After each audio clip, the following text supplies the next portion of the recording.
gusto ko pong i-share at ibahagi sa bawat isang sa inyo, guys. Kung hindi ka pa po familiar sa page na ito, please i-follow mo na po ako. At kung nakapollow ka naman sa akin, please huwag niyo naman pong kalimutang i-like and share. At least, para sa ganung way po, makatulong po tayo sa mga nag-start pa lang, especially sa mga nag-start pa lang sa ganitong platform, guys. Before anything else, guys, let's go. Punta po tayo sa aking personal account. Click po natin tong bilog. Scroll down.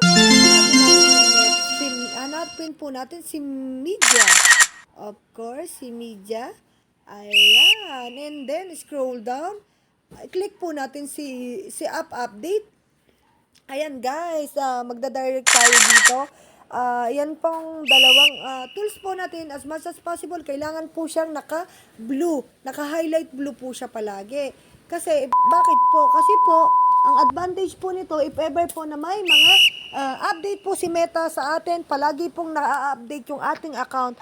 Baka po hindi nyo po napapansin o hindi nyo po na-notice na kayo po pala ay kayo po ay monetize po sa iba't ibang mga tools ninyo po, hindi nyo po napansin kasi po baka nakaupo yung mga itong automatic update Facebook nyo tsaka yung sa notification nyo. Kailangan nyo po, guys, na i-on to kung hindi pa po naka-on sa nyo, guys. Yun lang po, guys. At kung may natutunan ka po sa aking video tutorial na to, please don't forget to like and share para lagi po kayong updated sa aking susunod na video tutorial. Babos!